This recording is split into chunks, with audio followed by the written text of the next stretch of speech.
This is the Final Round Podcast, coming to you live from the FingerLakes1.com studios in downtown Seneca Falls, New York. And now your host, Chris Marquardt.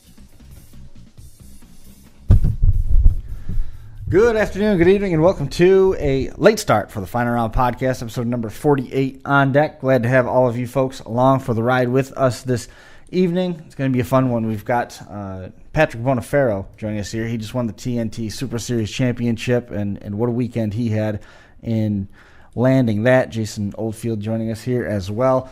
Adjusted his schedule so that we could go to open house.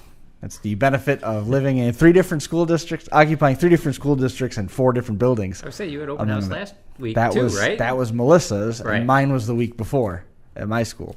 Or no, the week before that was Kelsey's, and then mine was we had four in a row. Basically, I had four in a row. It was exciting. Unfortunately, being faculty, you can't skip, right? You get to where you're at my age and my children's age, and it's like, oh yeah, we're having school open house. Yeah, done that 40 times already, so we're not doing that again. So at some point in time in the future, you won't have so many open houses to go to, or you'll just choose to not to go to so many open houses. But you'll always have at least, I guess, at least one or two, since you and Melissa are deciding to be educators. I got lucky. Why is that? Because I had to pick up a load of T-shirts. I had to go to Virginia the day of our open house, and then Thursday night was the Final Round Podcast, so I skipped mine back 4 weeks ago. Well, there you go. That is one perk of the whole aid situation, is they're like, nah, it's good, we got it. And then it ultimately it turned out that the individual I had to see didn't come. Oh. So it didn't matter. Oh, there you go. Yep. Well, glad you were able to join us this evening. Yeah, we missed last weekend, or last week, but back on schedule here. So I don't know. Are we doing another podcast now next week to get back on schedule, or are we doing 2 weeks? I gotta talk to Wade Farner. Wade Farner picked up a win over the weekend, which is a pretty cool deal for him. He's a guy that's been in the demolition derby circles for quite a while. Yeah, done a bunch of artwork for him, and he said he was like, you don't want to talk to me until I get a win. Well, you got to win. Okay. So as soon as I saw the picture go up, I said, hey, so you're gonna come on? And he was gonna come on tonight, but then I said we're gonna probably shuffle you back to 8 o'clock, a little after. And he goes, I'm so busy at work, I'm not even home yet, so it's not going to work. So He said he was available next week, and he was also available on the 18th. So I just got to confirm with him what the best move to make is. I guess we should decide at a production meeting when we find out what the football schedule is. Yeah. If the better game is on the 18th. Right. Well, I will say I'm going to Albany next week and would be driving home on Thursday. So it wouldn't be the worst thing in the world because I could just stop here on the way home. So that's assuming I get out of Albany soon enough. There's a lot of variability to that still. Right. So it could work, but I guess we'll see. Albany, you gonna pop by Cat Box or Foxtrot while you're out there? Yes, that's exactly what I was planning on doing. Yeah, you gonna hit the RC tracks? Yes. I don't know what I know a couple of customers that I'm going to be visiting next week, but that's about it. Schedule is still in flux, and my sales guy out there, God love him, he generally jam-packs the days, and it's like, okay, it's 6 o'clock, see you later. It's like, Paul, you realize that I have a 4.5-hour ride home, right? I'd prefer if we could wrap it up by 3:30, so I could be home by 8 o'clock, let's call it. So you're trying to say that you want to get home before it's time to exit the car and go right to bed? Yeah, that would be nice. I'd like to. You're getting old and grumpy. I was called salty yesterday, which I kind of like that adjective, salty. Tommy Stark calls everybody salty. Oh, did he? Yeah, he was doing that before being salty was cool. Okay. He was saying that for. And I will say it was a youngin that was calling me salty. Have you been called lit before? Has anything that you've done been described as lit? I'm sure somebody. I mean, my son Tim, he may have called something lit. I guess it's possible, but that's one of those things. Someone did a skit. Oh, you know who it was? I think it was John Oliver. On HBO, he did a skit one day where it was like, hey, it's like hey young kids, all us old people are gonna use your cool words and make them so you can't use them anymore. So I try not to use. When I was in high school, I did that all the time. Yeah, well, it's funny because just to ruin it. Yeah, well, right. And, yeah, it's funny the words that I still use today. It's like, super cool, awesome. It's totally awesome. Have you dropped a radical lately? I haven't dropped a radical, but totally awesome. I mean, that's certainly one that kind of dates myself, right? But anyways, so we got Patrick coming on. The other, I guess. So, I mean, there's a couple of things. I mean, seasons are wrapping up. So, Patrick won the TNT Championship, which is just incredible. And we got to get him on the phone because I told him we'd call him at 7:30. But okay. We also... I can take a live cue. You can take a live cue? All right. Yeah. And, West New York Super Rod Association, we had our high roller event last week and officially crowned our champion, Tony Fabiano. So, he was our champion. How'd everybody take that? How did everybody take that? Yeah. Oh, I think pretty well, actually. Tony's pretty well. It's nice to have a new champion. Yeah, well, yeah. I mean, Harry Phelps was champion in 16 and 17, so yeah, it's been time. Hey, it's Chris. Any chance I can put you in for the final round? So it sounds like we got... I'm trying to reach Patrick to be on the final round podcast. This is Chris. Jason gave me your number. Yeah. Oh. Okay. Perfect. All right. Say, it sounds like we might have the Boniferro family on the phone. We do. We do have the Boniferro. Do we have the patriarch? Do we have Joe Boniferro on the phone? Oh, nope. We don't have that. We've got Ted Barnes. I'll just go ahead and put him in. Oh. Ted, congratulations. The season was great, and Patrick was really excited to win the championship. What? Yeah, he was. Yeah, you got his contact info? Yeah, we do. I don't know. Jason, I think, sent me yours by mistake, but all the same, the season wrapped up. It was a good one by all ranks and measures. It was a nail biter. It was a nail biter for sure. I would say all your Canadian phone numbers look the same. Yeah, it's the area code, right? Yeah. Between it having a similar area code and 10 digits, just like a United States one, coming out of Buffalo with a 716, right? It's That's funny. Well, I will say that, and I've never seen this area code actually before. So Patrick's number is actually a 289 area code. Yeah, well, we here in Canada, we make up stuff. Wow, that's pretty incredible. Well, I'm glad you answered the phone and were able to join us for a few minutes and throw your 2 cents in. Sure, whatever you want to know. What do you want to know? The secret of... Who's winning next year's championship? Ted Barnes. Did you get your window replaced? Yes, sir. Yes, sir. She's good for 132 now. Never went 132 before, so now that the car can go fast with that, that's good. Did you happen to see that, Chris? No. So I'm assuming you were at Toronto Motorsports Park, I'm assuming? Yeah, and we were running quarter mile, and it was, I don't know, second hit of the day, and going through the eyes, and it was whoosh. All of a sudden, it's like, wow, it's really noisy in here. Yeah, it was noisy and honky, and I'm like, what the heck? Anyway, it's all good. It's happened to people better than me, so. I would say, when did you realize that the rear window was gone? Oh, as soon as it happened, I'm like, what the heck is that? I'm looking at the hood, I'm looking around. Yeah. And then I looked in the rearview mirror, and I'm like, oh, well, that's gone. Did it take any trim or anything with it, or? No, just a rubber seal. Okay. Then I got the rubber seal, reused it, and got a new glass put in yesterday. Cool. Perfect. So, I mean... Of course, we had the urethane thing in, so it's not going to come out again. Right.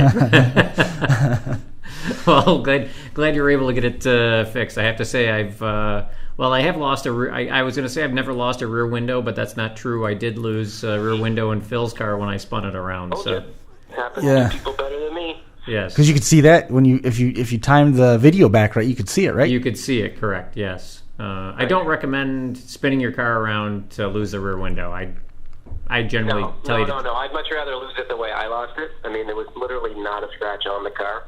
Nothing. Just going blisteringly fast. You couldn't get it out that clean if you tried. It was just saving you. It knew it was time to be replaced. It was just trying to save you a little bit of effort, that's all. talk to Patrick. So, do I have his number? Do you want it? No, we got it. We got it. It. I forwarded. That was definitely a producer's error, and we got his number. We'll give him a call. Because I'm telling you. Well, he'll tell you. I mean, well, actually, my press release is going out tonight, but you saw the short story on Facebook. It was a story you could not have written. You could not have. Never in a million years. The Vegas odds would have been, 1,000,000 to 1. Right. Yeah, it was pretty. No one gains 100 points in one weekend and then gets the championship by 1 point. Yeah, he was. Did you say 8th or 9th going in? 10th. 99 points back. So our points program is basically the Pro-Am point system, or NHRA divisional points. It's all the same. Plus, we add qualifying points to the top 16. So you get 32 points for number 1, 30 for number 2, and so on. So literally, one qualifying position worse for Pat all year or better for Chris all year would have changed the outcome. Right. Wow. Yeah, it was pretty. And Friday night when he won at Lancaster, that was his first win, right? First win ever. And I felt bad for Chris because seriously, Pat beat him Friday. Oh, okay. Saturday, yep. Sunday. I mean, the odds of you racing the same guy 3 days in a row were pretty slim. Yeah. Although Pat raced 15 rounds that weekend, so I guess it's not that slim. But anyway, he earned it. That's for sure. Oh yeah, yep, absolutely. Well, yeah, we're definitely looking forward to talking to him here in a couple of minutes and getting his take on the whole thing. He seemed pretty excited to come on the show. So yeah, we'll get him on. You heard from me already, so go get him. All right, sounds good. See you later, Ted. Hey, thanks for coming on the show. Yeah, my pleasure. Anytime. Thanks, Ted. See you. Yeah, that's making some lemonade out of lemons, huh? That happened on Crash Course one time. We had a guest lined up. Yeah. And he sent his number. Yeah. And I wouldn't know the difference. I never had to really call and pay any close attention. And he gave me a number of another person. So I'm trying to figure it out. And the guy's like, no, you're not supposed to be calling me. And I'm like, seriously, you don't need, did you change your mind or something? He goes, no. And I'm like, going back and forth. And I'm like, I'm trying to reach Jason. No. This is Dave. I won. The reason why I recognize your number was I won back in March and you had me on the show. It was, well, I'm guessing that might have been Ted too, right? Ted might have been like, I wasn't expecting a call from those guys, but well, I'm glad that, like I said, I'm glad he picked up the phone at least. And yeah. Well, then you started talking about it was the patriarch. Well, I was thinking, right, sounds reasonable. It was the patriarch of the TNT series, Ted Barnes. But yeah, I was thinking that. I put a picture up of the back window. Did you see it? I did see that, and. Hey Patrick, it's Chris with Fire On. Can I put you in? Okay, sounds like we have Patrick this time. We have a Patrick anyway. There's a Patrick. So, is this Patrick Boniferro? This is. Patrick, thanks for joining us. Sorry we're late. We actually just had a short conversation with Ted Barnes because that's the phone number that I sent to Chris. So we called him inadvertently and said, all right, well, while we got him on the phone, I guess we'll let Ted give us a little bit of background before we get you on the phone. So sorry about that. Yeah, no worries. Thanks for having me. Hey, we appreciate it. So, I mean, after that whole last championship weekend, I guess we'll call it, transpired, it's like, this is definitely kind of a story for the ages. And Ted had suggested, he's like, man, you should have Patrick on the podcast, and I couldn't have agreed more with him. And so, I mean, I don't even know where to start. I mean, I guess, so the short story, and again, Ted gave a little bit of background. He could only miss one qualifying spot through the course of the whole year. Right, because it was one point. 1 point is what you won the championship by, right? Yeah. Yeah, but I mean, really, the incredible thing is that going into that last weekend, you were in 10th spot, and Ted said you were 100 points back. Yeah. Which is just incredible. I mean, 100 points, I won't say that 100 points is, 100 points is a lot. I mean, for us in the Western Super Auto Association, that's 5 rounds. But going into the weekend, I have to assume that winning the championship was probably the furthest thing from your mind at that point, right? absolutely. I was just, just to win on Friday night at Lancaster was a big accomplishment for me, anyways. So to be able to do it again and then win a championship is unbelievable. I guess, was it after winning Saturday's event? Was that when you were like, hey, you know what? I could actually win this thing? Yeah, basically. Because, I could certainly see, obviously winning on Friday moved you up some of the points, but my guess is you probably moved up from, 10th to 6th maybe after Friday, right? Actually, I think after Friday night I was in 3rd. Oh, you moved up that much in one day. Yeah. That's crazy. That's crazy in itself. Yeah. Not to mention the weekend. Well, the qualifying points are huge, right? So I think Friday, I believe I qualified like 6th or something. So I got a fair bit of points right there too, right? So that's obviously a help. Yeah. That really is absolutely incredible. So on Friday at Lancaster, and I guess this probably. Do you know how many cars there were at Lancaster on Friday night? I believe in between 25 to 30, maybe 27 or so. Okay. I was wondering if potentially one of those days you happen to get lucky and there was, more than 32 cars to give you an extra round to potentially make some ground up too. Oh, no, I think maybe at Empire we might have had 30. Yeah. Which is pretty typical. I don't think there was any extra. It was 5 rounds to the final each day, so. Yeah, and that's pretty typical for the TNT series. I mean, you guys pretty routinely carry 28 to, I'll call it 28 to 32 cars. I think once or twice I've seen where you've had over 32 cars, but yeah, typically you're right around that 30 cars. Right. So so this year is the first year. Was this the first year that you've competed in the TNT series at all? No, this is my 3rd year, I believe. Okay, I know that this is the first year that you've started driving Kevin Orr's car. Yeah, that's right. Yeah, okay. And, we've had Kevin Orr on the show previously. Kevin, I think we had Kevin actually on right after he got hurt. Yeah, it would have been beginning of this year he was on, I believe. Yeah, and like I said, I think it was right after he got out of the hospital, honestly. So we haven't done that yet. We haven't had somebody calling from the hospital yet. Not that we're looking for it, but we've done that in Crash Course. There's a first for everything, right? Yeah, we had Tanner Workoven after he broke his femur. He took a driver's door shot and it shattered his femur and broke his pelvis. We called him that night and he was in the hospital still. And he decided to answer the phone and said, "Well, I had messaged him through Facebook and I'm like, if you when you get out," he goes, "I'm around tonight. Like, what else am I going to do?" Right, sure, why not? But. So Kevin's obviously a great guy, and for those people that don't know, Kevin had an unfortunate accident and got himself hurt, and it looked like when we talked to him that he was just going to take the year off, and it was going to be, I'm going to get some rest and relaxation, and I'll come out to the track and hang out with you guys, but that's about it. And I guess how did this whole deal with Kevin even come up to begin with? Well, Kevin, racing and being around the TNT. Kevin has become good, close friends with myself and my dad and our whole family. Okay. My dad actually built Kevin's motor for him. Okay. 2 years back. Yep. So, just getting to know each other more and everything, became good friends. And over the winter, he asked my dad a couple times if I would be interested in racing his car for him.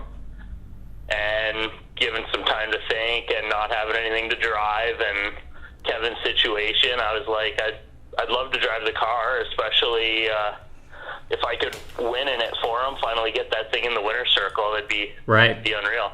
Right, absolutely.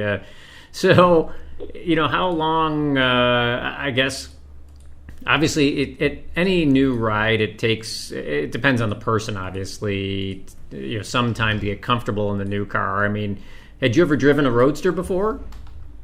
No. I've never driven a Roadster, and I've never driven like a full chassis car, I guess you'd say. Okay. So how long did it take you to get comfortable, I guess, in that car? Honestly, I'd say I fit in like a glove. Oh, really? And I was comfortable the minute I got in it, Yep. And the first 2 passes, I loved racing it. And now at that point, I mean, there's a little bit of a learning curve. So I don't know how you guys did. Kevin go to all the races with you? Yeah. Him and his wife Lori made the trip down to every time I went out, basically. Okay. And was Kevin dialing the car, or did he basically hand all of that over to you as well? No, he gave me everything. I would just kind of bounce some stuff off of him, and he'd give me a look whether he thinks it's good or not. And I would kind of make my own decision from there.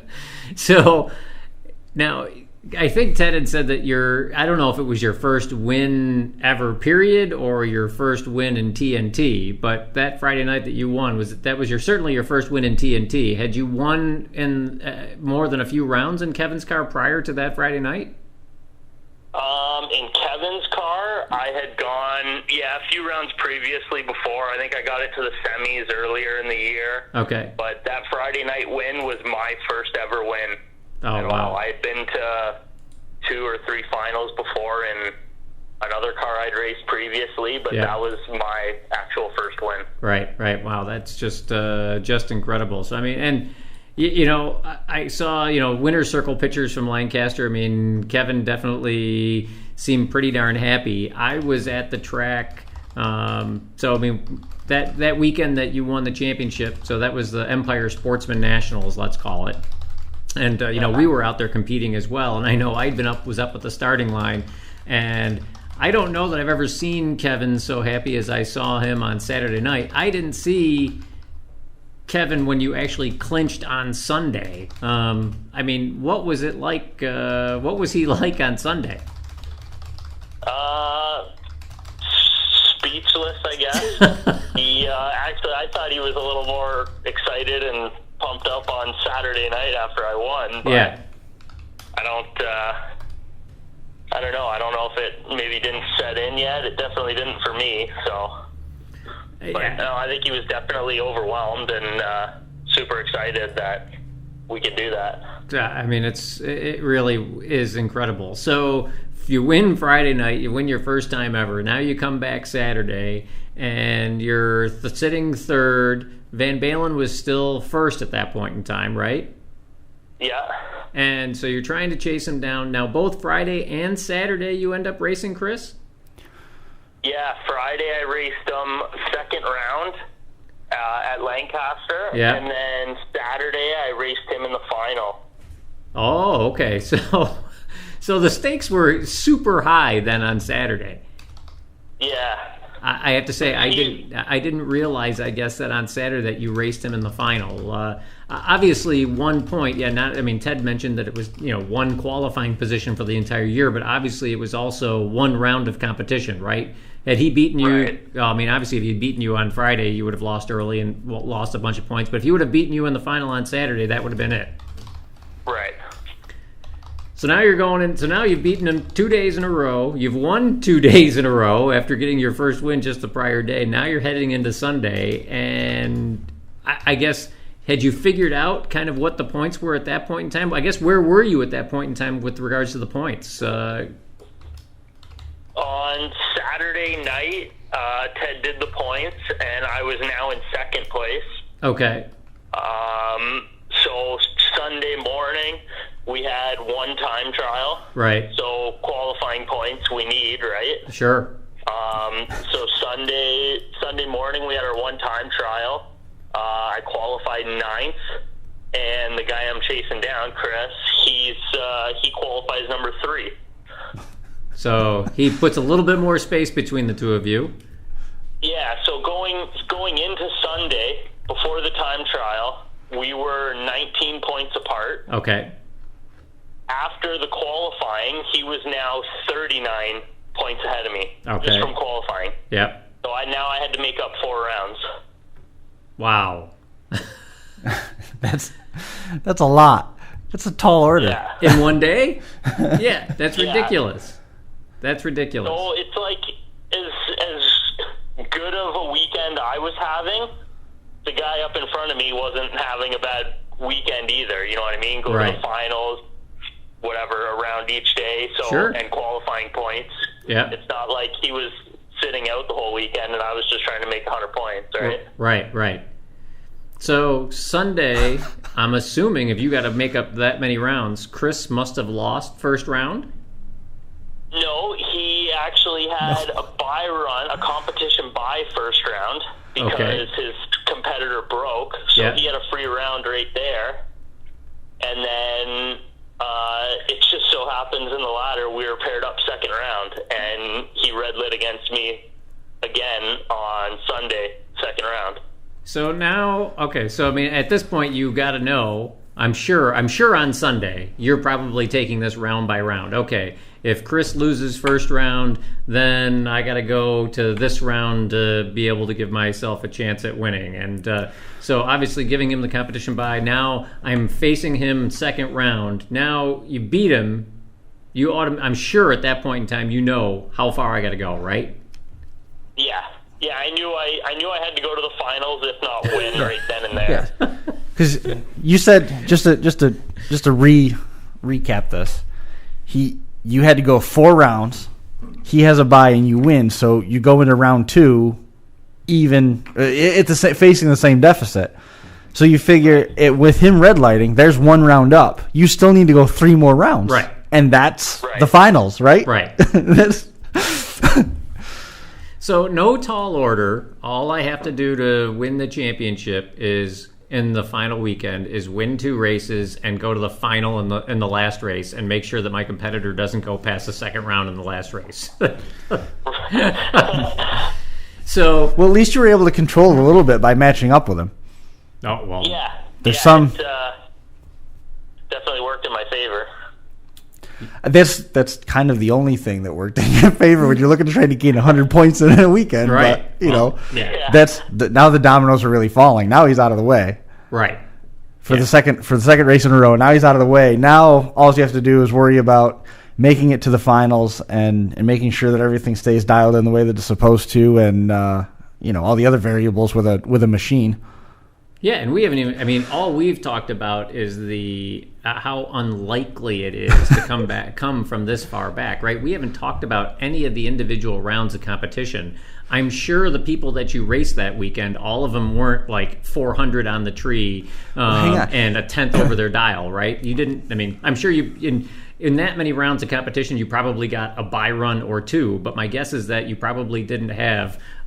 Let's call it 15 rounds of competition. You probably didn't have 13 super easy rounds and a couple bye runs to do what you did. No. Yeah, I'm sure you had some very, very tough races in there. And like I said, we haven't even touched on that. It would be interesting is to see that tree and see who Patrick was up against, who also still had a mathematical shot at the title, because Patrick was coming from deep. Oh, right. Yeah, there's absolutely. other people that are in the way besides the points leader. So anyway... Yeah. Enough of us talking. You're here to tell the story. Okay, so round by round, I guess Friday I had Jen Gunther first round. Okay. With her Super Gas Roadster. Yep. She was, I don't know the numbers exactly, but I know she was 00 against me. And I was teen or something. So, I mean, so there's a perfect story right there, right? So here we are, first round of competition on Friday, and you leave the starting line and you're behind. Yeah. But, I think either she gave it back to me or couldn't run the number, and I got the win there. And then second round, I had Chris Van Balen. Yep. And I had him on the tree, and... it was a double breakout. I was 699 on 7.0 to his 98 on 7.0. Yep.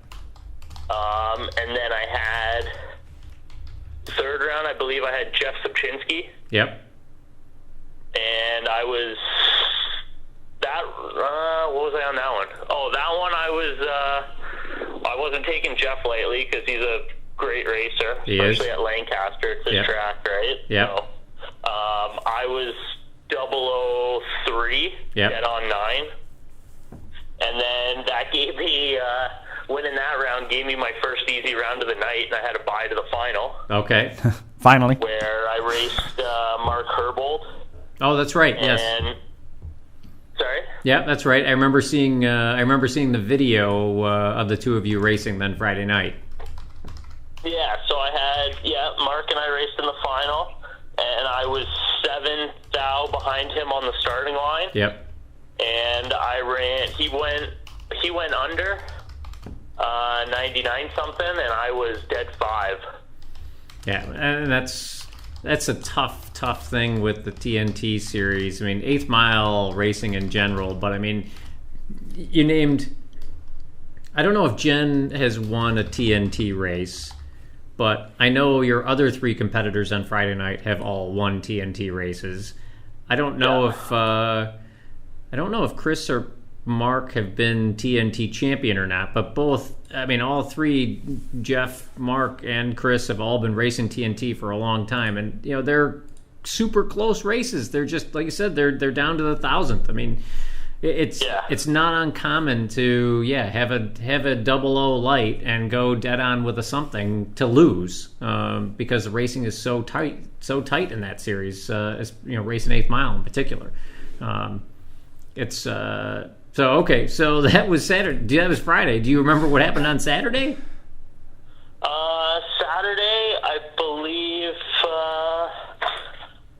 vaguely. I'm trying to remember now. I think I had first round. No, I don't remember who I had first round. I would say, because I have to say, I mean, if you can remember every single round of competition, I mean, it was obviously a whirlwind. I mean, again, 15 rounds of competition, not to mention time runs. I'd have to give you a lot of credit, because I can't, off the top of my head, honestly remember last weekend who I raced first round. And but no, I had I don't know. It's Saturday. I remember getting lucky a couple times, which, in drag racing, any drag racer will tell you, you can't just win on being good all the time, right? You got to have luck. Absolutely. So, fortunately, Saturday I was lucky, first or second round, and then I started catching on and bringing the car to where it needed to be, and I was good on the tree the rest of Saturday. And Saturday that was when I ran Chris in the final, and he went 3 thou red against me, but I was what, 009 dead 3 in the final, I think, against him, taking the single. And that's the thing, I mean, with regards to being lucky. I mean, yes, it takes luck to win. Like you said, you can't just be good all the time and win all your rounds. Eventually, something has to kind of fall your way to allow you to win. But there's also, it's the what's the old saying? It's being lucky is when preparation meets opportunity, right? You have to. Thanks, Dad. You got to put yourself. It's better to be lucky than good. Just stick with that one.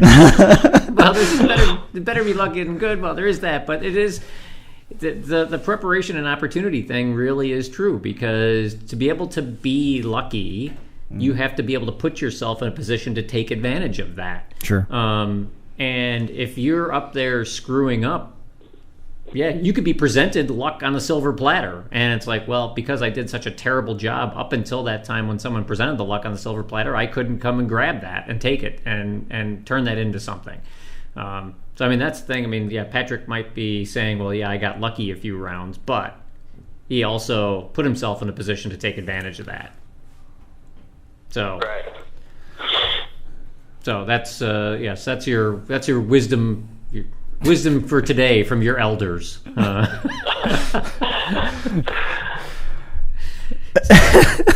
Chris is over here dying. I've got a segue set up because you just sucked all the momentum out of this. Oh, sorry. Well, I appreciate Patrick being humble, right?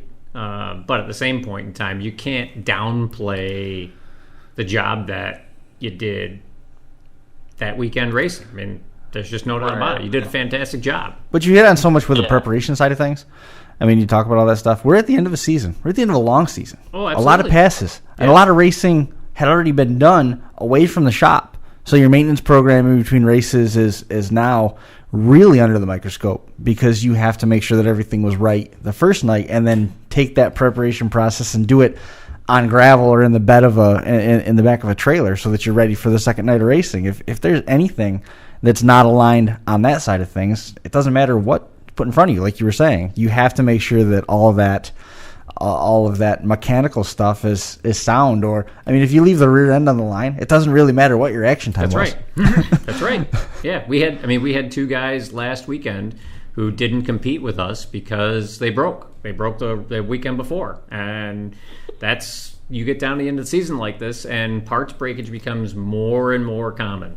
And doing little routine maintenance, it's like that stuff that you do that sometimes you think, oh, Jesus, is a waste of time. I don't know why the heck I'm doing this. Maybe you found something. Because October, that's why. Maybe you adjusted something. Who knows what it might have been. And obviously, I mean, this was a team effort, right? Because I'm sure that Kevin was probably helping do the normal routine maintenance on the car between races, right? When he could, yeah. Yeah. He lives about 2 hours or so away from me. Oh, he does? I didn't realize that Kevin lived that far away from you. Yeah, so he's a couple-hour drive. So he let me, when I went and picked the car up before the season started, we got the car all ready, race ready and everything, got the antifreeze out, water in, and got it warmed up and went over everything. And then we put it in the trailer, and he sent me on my way with his entire race operation, minus the motorhome. I'm fairly certain that when we talked to him, that he did not have any plans on doing anything with the car. I mean, I have to say, it would have to be a strange feeling to watch my entire racing operation drive away from my house and being like, well, I hope this kid takes care of my stuff. Yeah, for sure. Did you see there's just a Truck Series driver that was asked to turn himself in because a NASCAR Truck Series truck was taken to a facility to be repaired, and the individual doing the repair sold it? Oh, no. And the kid bought it, and he knew it was hot, and bought it anyway and checked out. I mean... Yeah, my guess is that probably wouldn't have made Kevin too happy if Patrick would have just disappeared off the face of the earth after driving away with his rig, right? Though my guess is that, I can only imagine what your dad would have done to you had something like that happened. I'd be a lot more concerned about your dad than I would Kevin, for sure. Yeah, I'd be running from my dad rather than Kevin too, but... Right. So now after you beat Chris on Saturday, you beat him again on Sunday's second round. I guess. Yeah. What happened after that? At that point. Sunday. First round. I had my opponent red light against me. Okay. So then that gave me Chris second round. And Chris then went 000 red against me. Oh, my God. Second round. Did you hear that, Chris? And what's that? Juggling. So, keep going. So Chris is being producer. So Chris Van Balen, the second round against Patrick, went 000 red. So that means... That's how do you even do that? So that means he was basically... a 10,000th too fast. He was a 10,000th too fast. Yeah. Yes. Essentially. So, and like you were saying with your maintenance and whatnot, it wasn't really anything to do with that. It was my fault after I got back to the trailer. Yeah. With the trans brakes, you got to either push the button in when you're going to reverse and back up. Right. Or you have, some guys have a switch in the car. Yep. So Kevin has a switch. And back it up to the trailer, jump out because I'm pumped up, just 1 second round. Leave the switch on with the fans and everything while I'm trying to cool it, and end up burning out the tranny solenoid. Well, luckily, Kevin has tons of spares of everything, basically. So just quickly jacked it up, swapped solenoids and everything, and... So now, when did you find that out? So. When did you find that out? I think when I went to go check the temperature to see if it was cooled off enough to turn everything off. Yeah. And the switch was still up. And I think actually Kevin was the one to notice it too. Oh, God. So we turned the power on, pressed the button to like activate the throttle stop and everything just to test it. Yeah. And nothing. So, was there a gigantic moment of panic, or was it one of those deals where you had a pretty good sense of the spares that were in the trailer, and you're just like, no big deal. Once we figured out what it was, you can go back, grab the part, throw it in, and it's not that much of a heart stopper? No, it wasn't too bad. Like Kevin, knowing Kevin had the spares and everything, just kind of got everything out there, quickly jacked it up and everything. But no, it wasn't panic. We stayed pretty cool and everything, and actually Kevin was pretty surprised that I was just kind of chill, just change it and get it back ready, and that's it, right? How much time did you have between that exchange and having to go to the line? Well, we noticed it pretty quick, so by the time I changed it, it was probably, I don't know, half hour, 45 minutes after. See, that's enough time for that.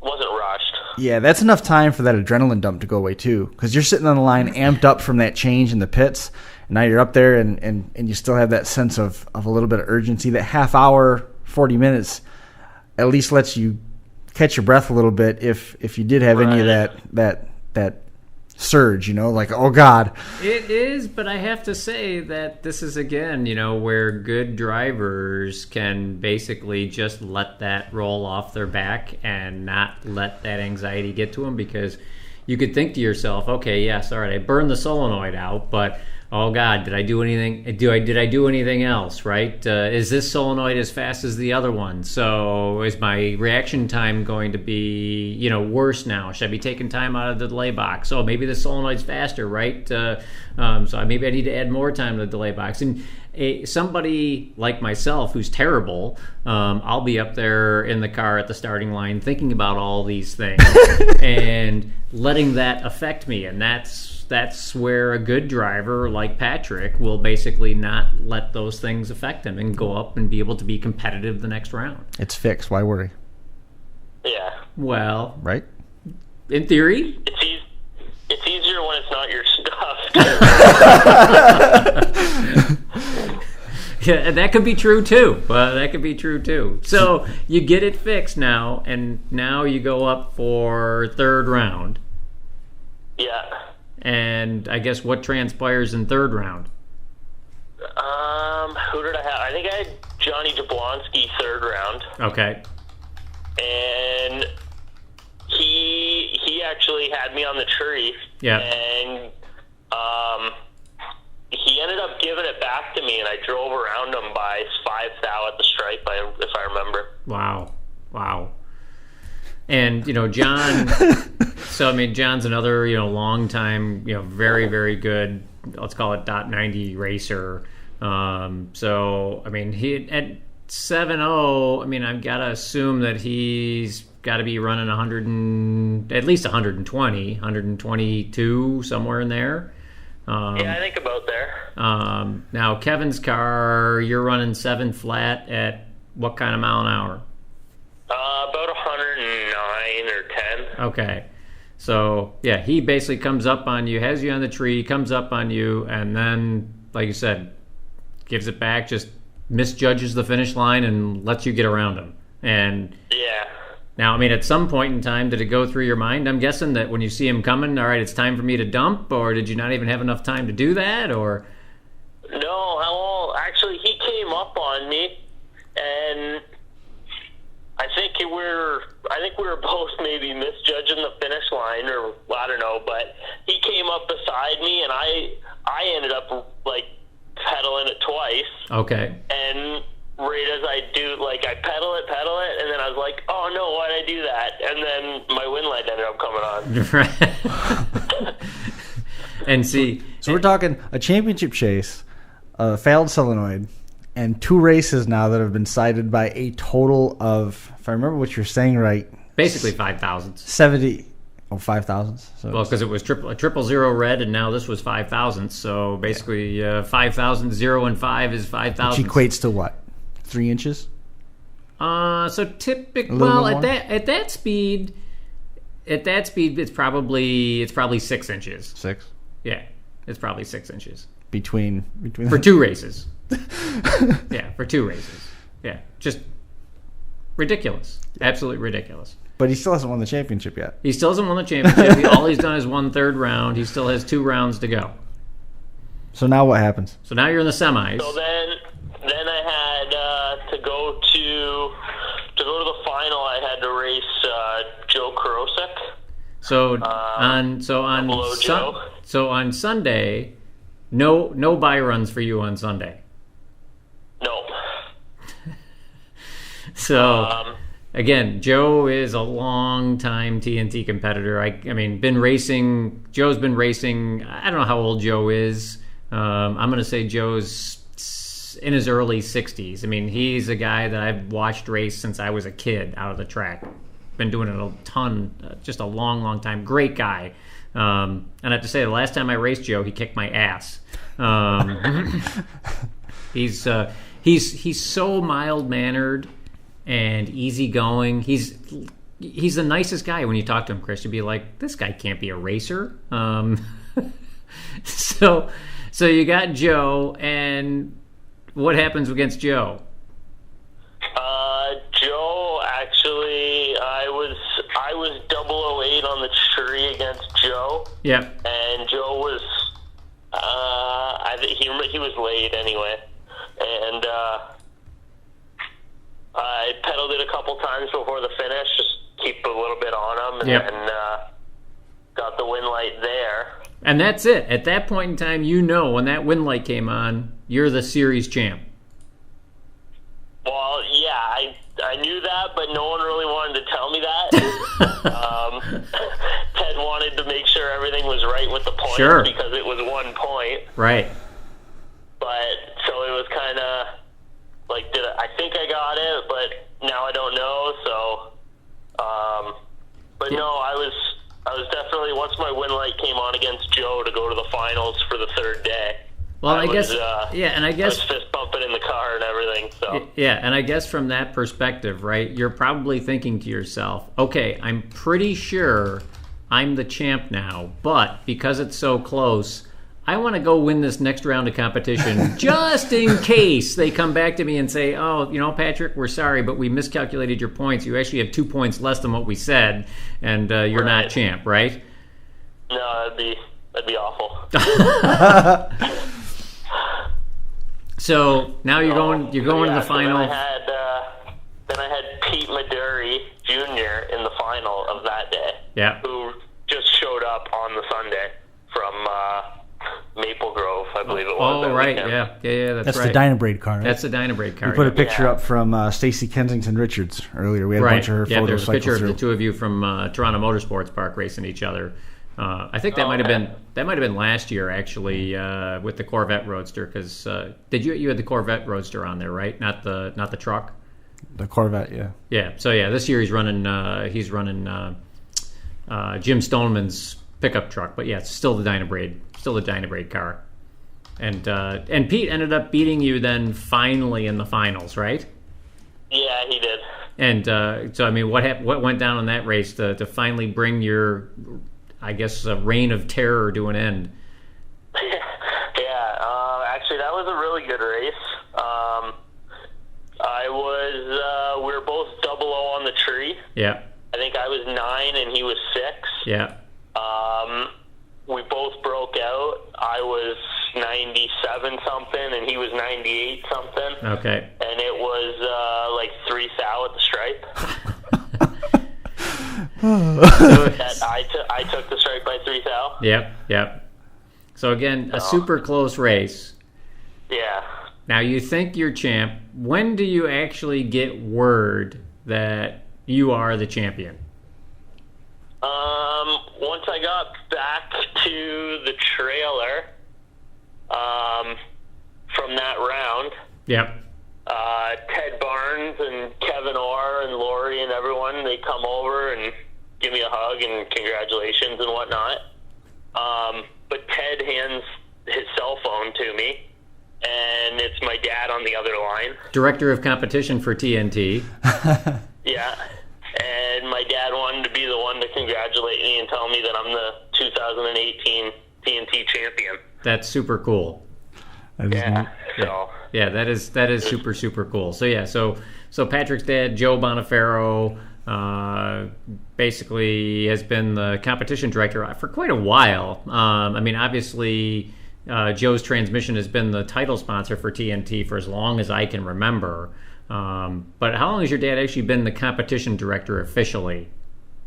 Well, he's been the title sponsor since the beginning. Yeah. So him and Ted started it together. Okay. And Ted came to him with the idea of the series, and my dad supported it and knew it was going to be a good thing. So he did that, and then it wasn't up until maybe 5 years ago that it started, I don't know, just kind of more guys and more races and getting a lot of work for Ted while he's at the track, right? Trying to race. Right.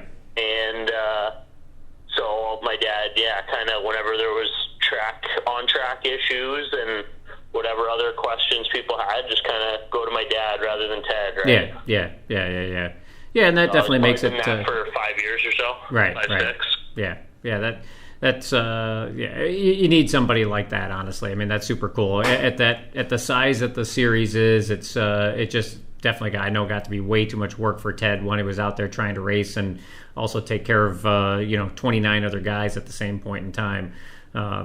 And I can appreciate Ted and I guess your dad too, not willing to or not wanting to basically crown you prematurely.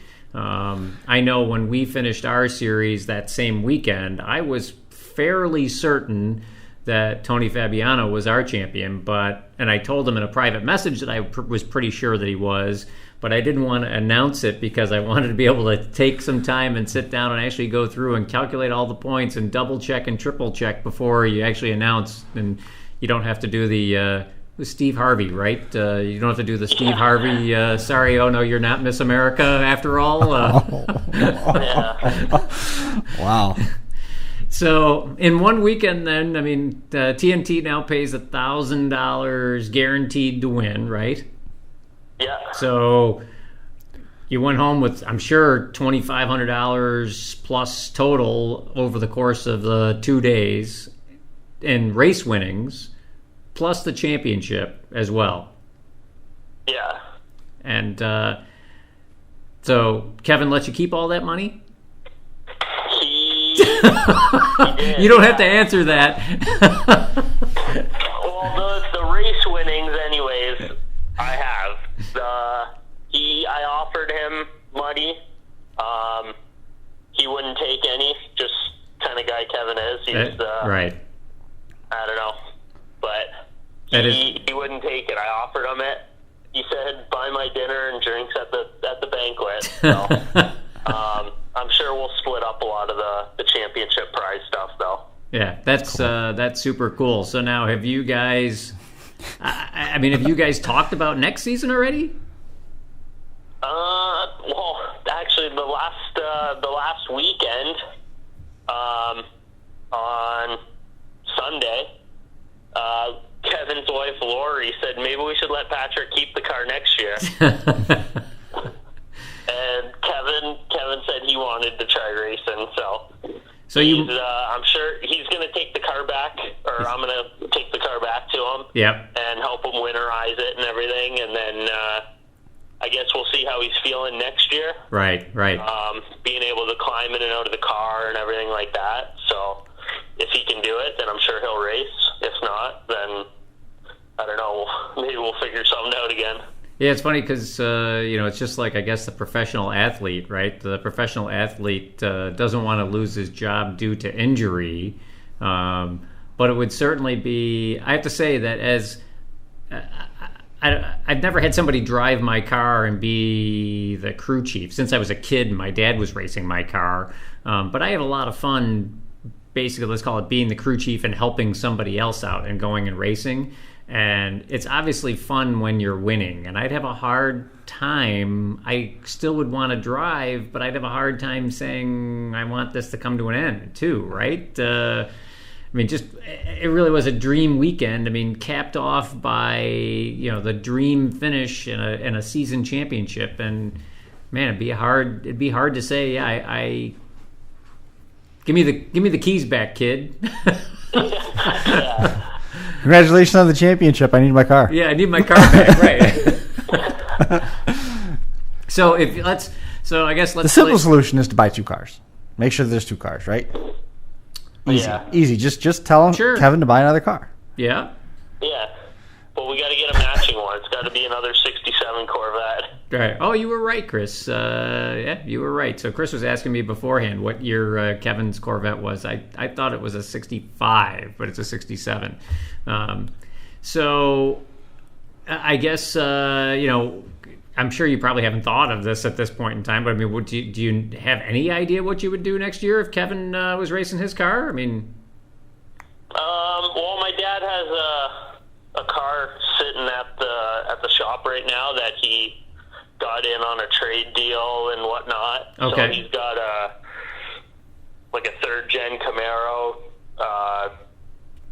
tube car. Okay. So we're working on putting that together last winter for me this year. But it wasn't. We weren't.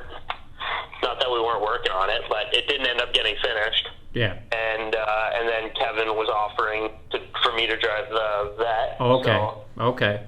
that was when we just put the Camaro on the back burner, and I drove Kevin's car. So we'll probably work on that over the winter and see if we can get that ready for next year. Now, it was your dad put a Barracuda together this year, right? My dad and it's my dad's car. My dad's owned it for 30 years. But, okay. For the past 12 years or so. Yep. My brother Ryan's been driving it. Okay. And so basically over the past year and a half, they've turned it into a full-fledged NHRA super stocker. Right. That's what I thought. And what's the plan, I guess, for that car now for next year? My brother wants to do some NHRA divisionals and maybe a national event or two, and I'm sure he'll race the Can-Am stock. goes. I would say I'm sure he'll run the Can-Am stock super stock show too, right? Yeah. I think he wants to go for that too. So be a lot of busy summers, right? Now, was your brother running in the TNT this year as well? This year he came out to a couple races. He's got the 73 Nova, the Germanizer. Yep. And he came out to a couple races, but between working on his Barracuda and then racing that, and then he just had him and his wife just had a baby good for him. earlier this year. So fatherhood, it takes a lot away from the racing program. That is, it is tough for sure. And not only the money, but the time as well. But I have to say, it has its benefits. Being a dad, that is. Being an uncle's better though, because being an uncle, you can just they go back home. It's all fun, right? Yeah, you could be the cool Uncle Patrick, and then they go home, and your brother can be like, "Oh, what a jerk my brother is!" It's like doing all those things and making me look like the bad guy. 7:30. Just take them out for candy and exactly. And fun stuff, and see you later. 7:30 on a Wednesday. Here's a handful of Smarties and some Mountain Dew. We'll see. That's right. Well, that's very cool. What a weekend! So the banquet is when? I'm not sure. I don't think Dad and Ted have set a date yet. Usually it's mid-November. Yeah. But it's I think there's a couple other local organizations that have their banquets on November weekends and that. So yeah. I don't know if they'll try squeezing it in between, or maybe they'll just wait till January or something because Christmas is busy then. And right.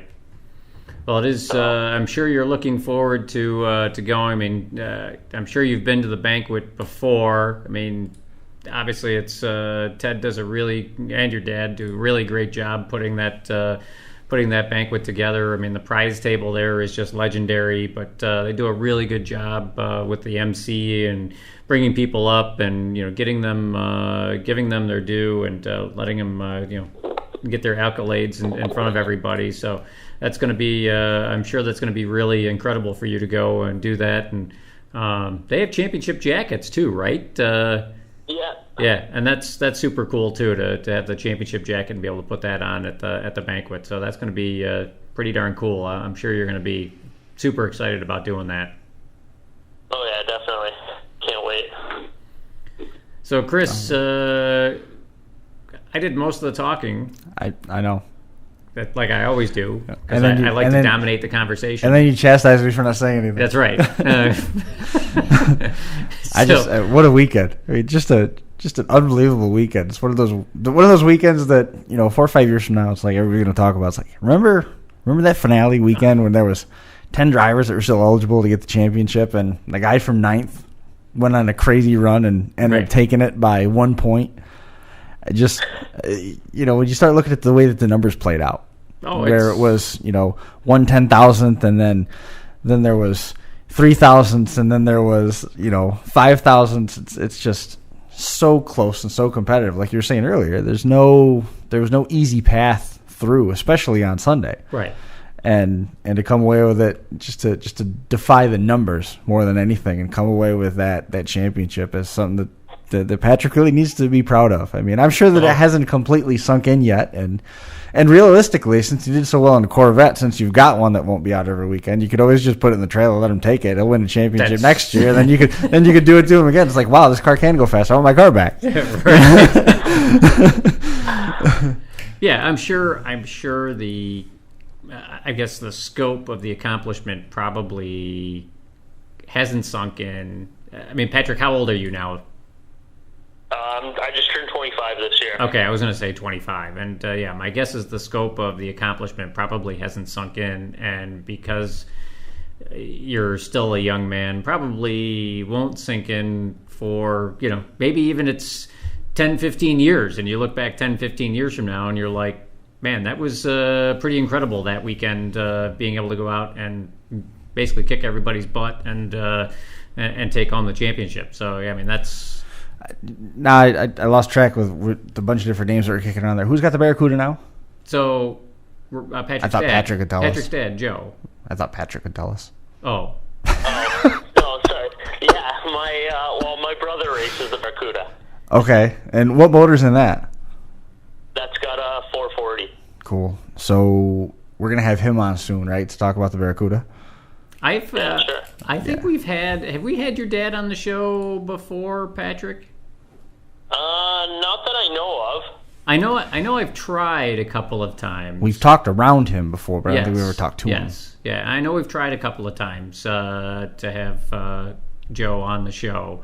But yeah, Joe is, I mean, again, Joe's going to be a great guest to have on in the off season, because the history of what he's done in the sport is just incredible. Right.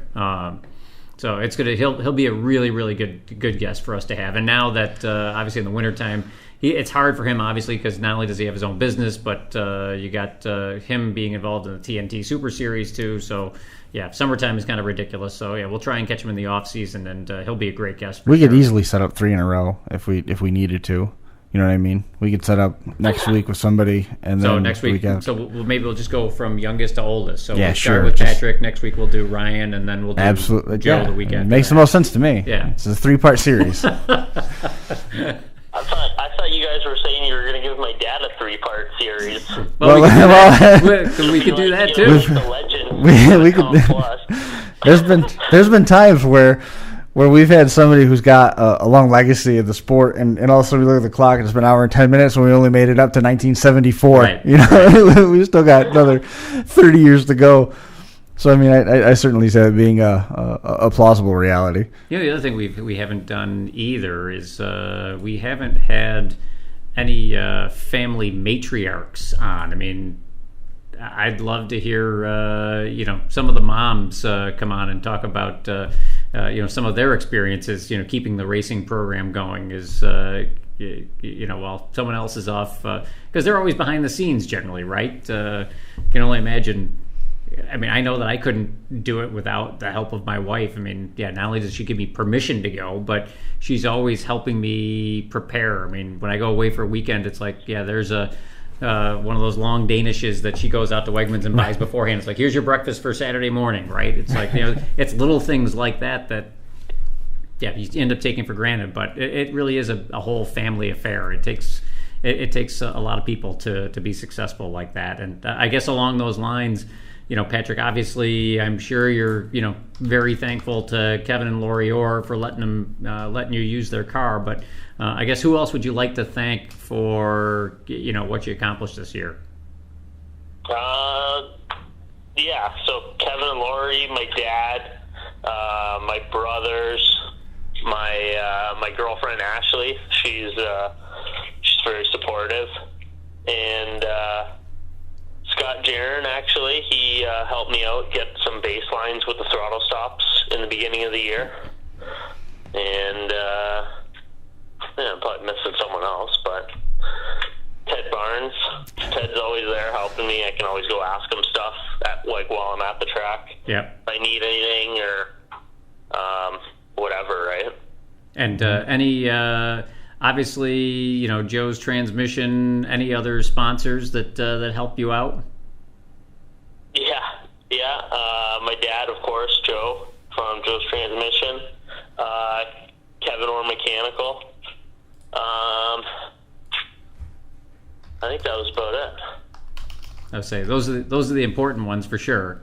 Mm-hmm. Definitely. Couldn't do it without them. Well, maybe we can, if we can get Chris a passport, maybe we can get him up to the banquet and we can cover the TNT banquet live, like we've covered the Empire banquet a couple of times.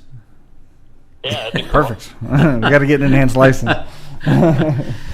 Well, we'll see if we can get that done. Well, Chris, anything else that you want to cover with Patrick before we let him go? No, I mean, just first and foremost, man, congratulations. It's such a great story. I mean, you're going to remember this for a long time. That phone call from your dad had to be special to get that after the race was over.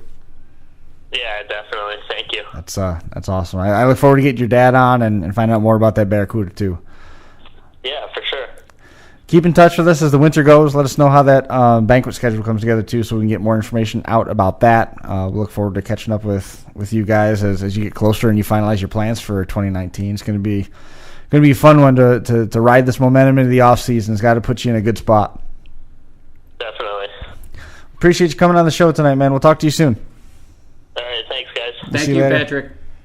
There goes Patrick Boniferro. Appreciate him coming on and hanging out with us for a little while. For episode number 48, that I think is going to do it. We've covered all of our bases. I kind of want to do shows the next 2 weeks, next Thursday and the week after, because that will put us on the week of the 2-year anniversary of the show with episode 50. Oh, well, that'd be kind of cool. That would be kind of neat, right? Yeah, that would definitely be kind of cool. So we can talk more about it later, but that's one of the reasons I was sort of hedging toward that. Yeah, well, I mean, I will say that we certainly have plenty to talk about. I mean, we didn't. I mean, other than mentioning the champion for the Western Super Auto Association, we didn't really cover that. We probably could get Tony, right? We could get Tony by phone, I'm sure. Yeah, I'm sure we'd be able to do that. I won't say for sure. Tony is very, very humble, but I could certainly try to get Tony on the phone. But the other big news, too, that has kind of come out in the last couple of days is Lancaster Speedway is for sale again. Mm-hmm. And, right now there's a big question mark as to whether or not they're going to be, well, basically what Gordon Regier, the owner, has said is that there may be races in 2019, but if there are, they're not going to be with him owning the facility. Not on his watch, right. So that'd be, like I said, that's something that we can talk about. The Spencer Dragway still sits closed, but it's not a housing development because the oval track still runs. There's some other tracks that in the area that aren't straight line tracks that have been kind of hinted around that they could be sold or changing hands, and those definitely will become housing developments. Yep. So Lancaster, I mean, a lot of history there. You don't want to see that go away. Yep. We can follow up on that. We're going to have Wade Farner on in a couple weeks, perhaps even catch up with Mr. Boniferro and talk about his legendary career as we get closer to to Halloween and the 2-year anniversary of the Final Round Drag Racing Podcast. In the interim, though, that is going to do it for us here at the North Park Building at Academy Square. We appreciate you hanging out with us, and we'll look forward to seeing you again here in a couple weeks. This has been the Final Round Drag Racing Podcast, coming to you live from the FingerLakes1.com studios in downtown Seneca Falls, New York. We'll see you right back here again in 2 weeks. Thanks for watching.